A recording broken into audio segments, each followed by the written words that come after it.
I'm Saad. I'm the Chief Executive of the Institute of Innovation and Knowledge Exchange, as well as the New Engineering Foundation. And could we have a chat about STEM in FE? Absolutely. My foundation has been actively involved with the further education sector for the past 7 years, specifically promoting STEM, science, engineering, technology and mathematics in the FE sector. STEM, this is one of the areas that often colleges sort of neglect because of the capital investment associated with it.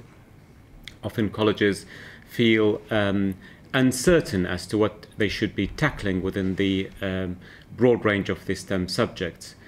If you look at the market today, most of the growth that is happening today is in the areas of STEM. So, for example, if you look at the renewable energy field, there are significant expansions and growth in the area of energy, and that energy could be through wind farms or it could be through nuclear. And all those sort of market sectors and companies are looking for a dramatic change, either replenishment of their existing workforce because of the aging workforce, or updating their skills, or acquisition of new skills because actually there are new interventions and new disruptive technologies that they would like to introduce and use within their companies to tackle some of the broader challenges that we are facing today in terms of energy and security.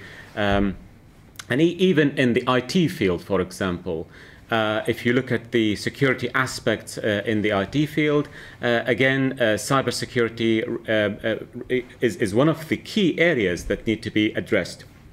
Cloud technology and cloud computing is another area that again requires phenomenal amount of new skills, updating skills of the existing workforce, and equipping our new people coming through the pipeline, through the educational system, to be ready for the workforce. So future-proofing in terms of the skills in the workforce and preparing them to encounter these sort of disruptive technologies and innovations is absolutely vital. And I strongly feel that the FE sector can play a fundamental role in addressing some of these shortages in the marketplace. Equally, what's happening at the present time, we're producing people that are coming from our educational system, whether it's FE or universities, by the way, that are not fit for the purpose, because actually there's a clear disconnect between the needs of industry today and in the future, anticipating the future, and those who are coming through the pipeline and through the educational system. And we need to overcome some of that, the gap in between the demand and the supply. And that gap seems to be growing. And often colleges, I have to say, and I said that we deal with many colleges, well over 200 colleges across the United Kingdom, neglect the fact that today most of the technologies are converging technologies. So that, if you are in the biotech field, or if you are in the electronics field, or if you are in the energy field, actually many of these technologies can coalesce in the way in which they are designed and introduced into the marketplace. And what is lacking in the FE system, and it is partly because of the way the system has been designed, and it is partly because of the qualification systems also prohibiting and preventing the innovation to happen, is that we are producing a fairly silo-driven qualifications. So we are focusing on qualifications instead of focusing on solution-led approach to addressing the skills need for today and tomorrow's markets. And that is the bit that we, as a foundation, we are addressing quite rigorously with many of the institutions to help them to develop STEM strategies that are fit for the purpose, that anticipate the future needs, that highlight where the growth areas for the future are likely to be, and develop a college-wide STEM strategy. Because if you ask many colleges today, do you have a STEM strategy? How many people actually address and teach STEM subjects? How many students would you qualify or would you identify and associate with STEM disciplines, i.e. those who will be eventually progressing to either a STEM in higher education or going to employment in terms of STEM disciplines? How many of those are likely to be graduating from your college? And 9 out of 10, the answer is no, we don't know, don't know, don't know. And I think it is important, if you are going to be a serious player in the future economy, you need to address STEM seriously. You need to have a clear vision as to what STEM should look like within the college. We need to have a clear strategy and a progressive CPD strategy, continuous professional development of your staff. You need to develop intelligent strategies that enable your institution to work with other institutions to create a hub for knowledge that will be provide the mechanism for developing the future skills, because you might not have all the skills and the know-how within the institution itself. So what's the best way of addressing that shortfall? And one of the interventions that we are advocating and strongly suggesting is that a collaborative approach to developing a STEM strategy within the college that involves the demand, it involves employers, it involves companies, as well as the university in that location, might help to bring together a clear and cohesive approach to addressing the STEM skills within your institution. Because the cost of delivering STEM is quite expensive, and it changes. So that the actual if you are purchasing a capital equipment or if you are developing a curriculum, actually these things change dramatically and change at a rapid pace. And therefore, what is important is basically to work with partners to share the risk, but also to enable the institution to gain access to intellectual property, to intellectual capital from your partners. So that's one of the things that we are working with many institutions today to develop what we call their STEM strategy. The STEM strategy then leads to the development of a STEM manifesto for the college, which then the college could clearly identify its pledges internally and externally to say we shall focus on the following 2 or 3 areas. We will be known for 1 or 2 areas in the STEM fields.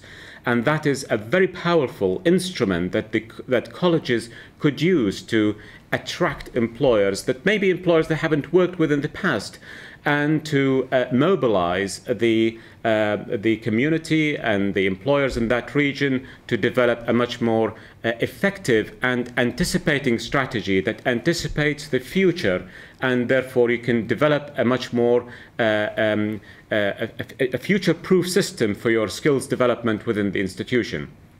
So that's one of the things that we are working on. Secondly, colleges, rather employers, want to see high quality, want to have fit-for-the-purpose learners. And unless you are assured beyond the Ofsted, sort of the realm of Ofsted, ticking the boxes and meeting the criteria for Ofsted, actually producing fit-for-the-purpose learners that will address the needs of the future and address the specific needs of your employers locally, regionally, or sectorally, then basically, again, you are only adding to the problem, compounding the problem by creating people that have a very short skills life span that will be out of date immediately or very soon after graduating from the college.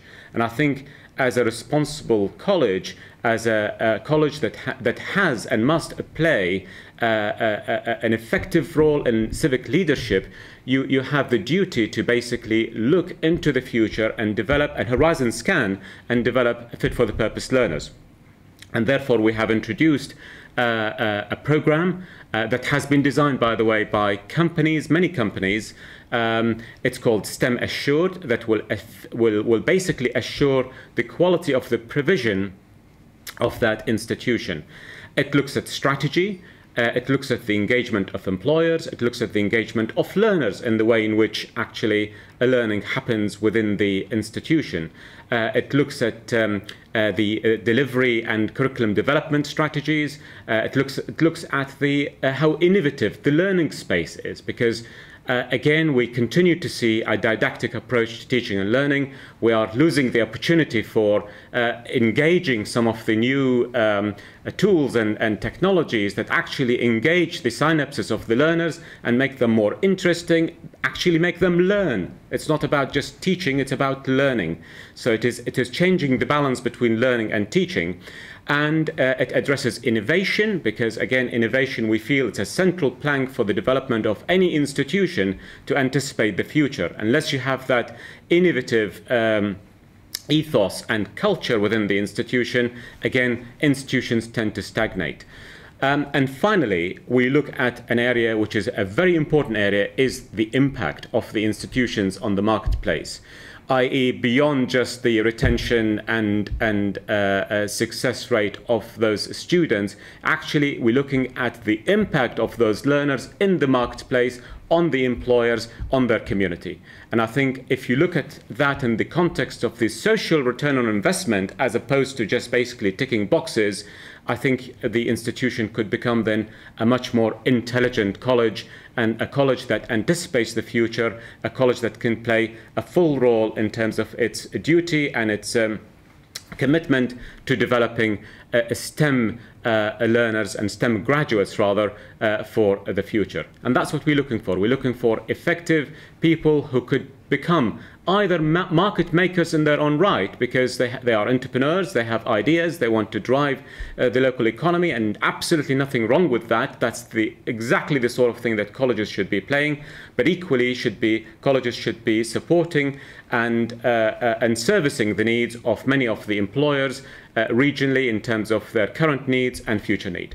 So this, our foundation, it is about enabling that transition from the here and now to a future that embraces STEM in much more confident way, and a way that anticipates the changes in the future, and a way that embraces the engagement of the community and the employers.